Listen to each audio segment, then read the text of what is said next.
Hello guys, this is Liam here, and today this is going to be a review slash unboxing video of a Hornby Autocoach. Now, me being into the GWR, one of these is a basic necessity, I guess, of a GWR layout, and I've finally got one, and so yeah, so here's the box as I've just shown you. And so what we'll do is we'll crack her open and see what's inside. Before we get into that though, I'll just let you know that I paid $45.95. So that's New Zealand dollars. And I'm not sure exactly how much that translates to over in the UK. But I would say that'd probably be about £20, give or take. You can see on the end there, we've got R4547 GWR Autocoach 193, which I would say is its running number. Not really much stuff to read about on the back, it's just a description in an umpteenth number of languages. On the end we've got the barcode. Underneath we've just got ad for the Collectors Club, and it's just plain red box on the top. So what we'll do is we'll crack her open. Now as you can see also there is a front window to the box, but it is blanked over by a piece of cardboard. I'm not sure why this has been installed. My guess would have to be possibly something to do with stopping sun damage, but you can see that's just it's just a plain white piece of card with the information there. So I'll place that at the back, and now you can see we've got the actual model. So we'll pull that out as well. Right, carefully as I do it. Right, and put that box aside as well. Now, this is wrapped in tissue paper. I'll turn it around. And so basically it's just the basic sort of packaging. I'm not sure exactly how old it is, but it's just like a plastic cartony thing. And then take the tissue paper off and we'll unveil the model. So, put that to one side. Here we see, well here you can see, is the Autocoach. Absolutely stunning model. As you can tell, it is in cream and chocolate, and seems to run very, very smoothly. Just the slightest nudge will get it going. So, very happy with that. We'll come in a bit closer now, and we'll start at this end. So this is the end without the cab, obviously. And so we've just got blanked over sort of where the windows could be if it was a cab, and no gong, obviously. And then just a little bit of moulded detail. Really, really nice buffers. They are metal, but they are not sprung. But they're really, really long, as you might be able to see just there. I'm trying to get that on a good angle. There we are. So that's what the model looks like, sort of front on, if you will. Then, we've also got standard sort of large tension lock coupling with the addition of a NEM pocket underneath. Now, something else you'll probably notice is that the wheels are actually plastic with metal axles. Can't say I'd prefer that. I'd rather have, sort of metal wheels with a plastic axle, but this model is still really nice, and hopefully it should be a good runner, and hopefully that won't cause too many problems. So there you have that side.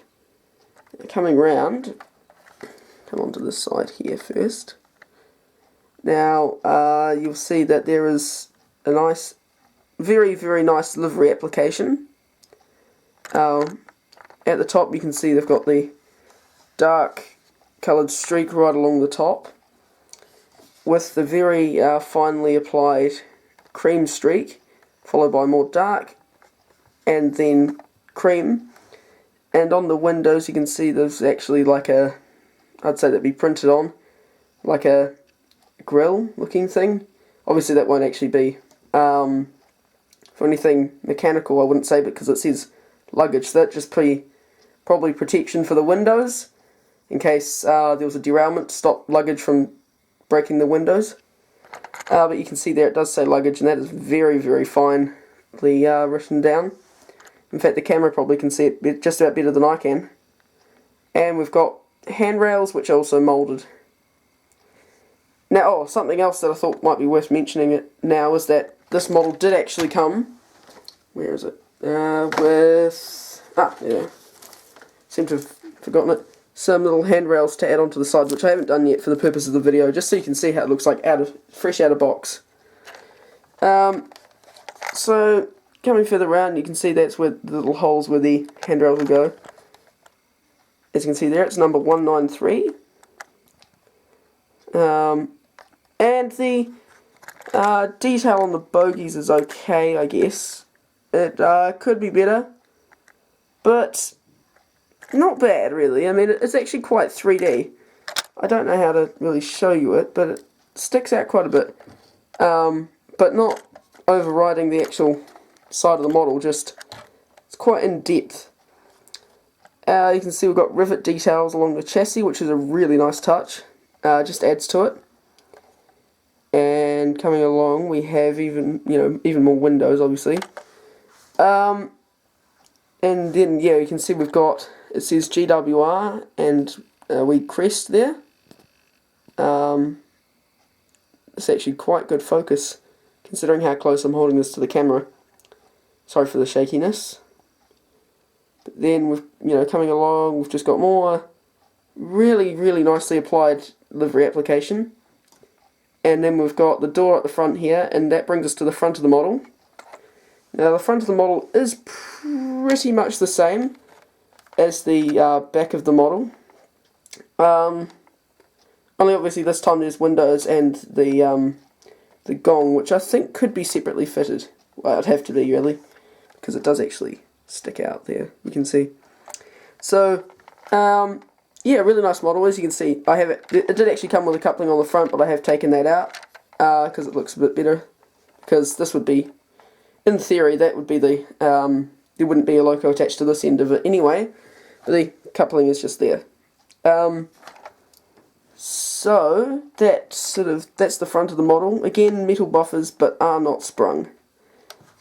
Which is a shame really, but what can you do? Again, at the front, the livery is very nicely applied in terms of striping, and nice little details that are moulded, but hey, it still looks good. And then along the roof, very basic, sort of one sort of flat colour with just the lining and the little vents. So that's pretty much the model in a nutshell. The other side's pretty much just like the side I just showed you. But that's basically it. And I actually would highly recommend this model. I've seen, before I got this model, I watched a few reviews on Hornby ones and FX ones. There's not actually that many out there, not many reviews. So I thought it was actually quite good to do one. And yeah, I'm very, very happy with this model. Now it's just a matter of awaiting the pannier that I'm getting for my birthday to arrive. Well, obviously, my birthday hasn't happened yet. But, yeah, for my birthday, I got Mum to get me a pannier. So, when my birthday happens, there'll be a review on that as well. So, I hope you've enjoyed this video. I would actually rate this model maybe a 9 out of 10. Just overall, because it's a very, very nice model. Although I probably would like it a wee bit more if it was if it had the metal wheels. And also, just another thing that I forgot to mention is it's medium sort of weight for a model of this size. It could be heavier. I guess it would probably be better if it was a little bit heavier, because it's going to be propelled a lot of the time. If you don't know what that means, in railway terms, propelled means basically pushed by a locomotive. So it's something that would be propelled quite often. So I think a bit of weight would be good, but it is certainly would be heavy enough to just cut it, to not derail too much or at all, depending on how level your track is. So yeah, overall I give this model a 9 out of 10. If you are modelling GWR, I cannot recommend this model enough. And yeah, I hope to have many good years of service out of this model. Thank you very much for watching. Please remember to like, comment and subscribe to this channel. Also, if you're feeling generous, give us a like on Facebook at Foxford and Beeching End Model Railways. And yeah, thanks for watching. We'll see you in the next video. Bye.